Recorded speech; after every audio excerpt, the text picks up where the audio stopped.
ಶುಭೋದಯ. ನನ್ನ ಹೆಸರು ಅಜಯಾಲ್. ನಾನು 4ನೇ ತರಗತಿ ಸಿ ವಿಭಾಗದಲ್ಲಿ ಓದುತ್ತಿದ್ದೇನೆ. ಇಂದಿನ ವಾರ್ತೆಗಳು. ಅಂತಾರಾಷ್ಟ್ರೀಯ ಸುದ್ದಿ.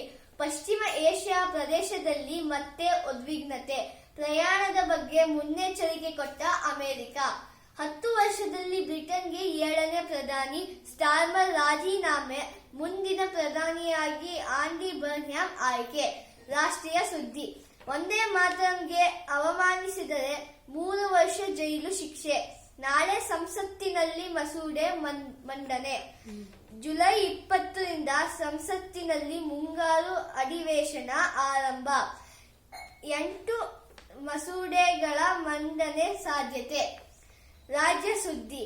178 ತಾಲೂಕುಗಳಲ್ಲಿ ಮಳೆ ಕೊರತೆ ಎಂದ ಸಿಎಂ ಡಿಕೆ ಶಿವಕುಮಾರ್. ಜಂಕ್ ಫುಡ್ಗೆ ರಾಜ್ಯ ಸರ್ಕಾರದಿಂದ ಕಡಿವಾಣ.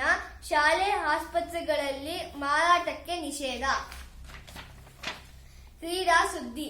ಫಿಫಾ ವರ್ಲ್ಡ್ ಕಪ್ ಫೈನಲ್ ಟಿಕೆಟ್ಗೆ ಭಾರಿ ಬೇಡಿಕೆ. ಕ್ರೀಡಾ ಇತಿಹಾಸದ ಅತಿ ದುಬಾರಿ ಪಂದ್ಯ. ಜಪಾನ್ಗೆ ಓಪನ್ ಗೆದ್ದು ಇತಿಹಾಸ ನಿರ್ಮಾಣಿಸಿದ ಪಿವಿ ಸಿಂಧು.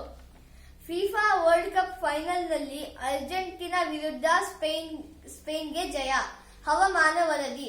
ಬೆಂಗಳೂರಿನಲ್ಲಿ ಇಂದು ಮೋಡ ಕವಿದ ವಾತಾವರಣವಿದ್ದು ತಾಪಮಾನವು ಗರಿಷ್ಠ 29 ಡಿಗ್ರಿ ಸೆಲ್ಸಿಯಸ್ ಹಾಗೂ ಕನಿಷ್ಠ 22 ಡಿಗ್ರಿ ಸೆಲ್ಸಿಯಸ್ ಇರಲಿದೆ. ಧನ್ಯವಾದಗಳು.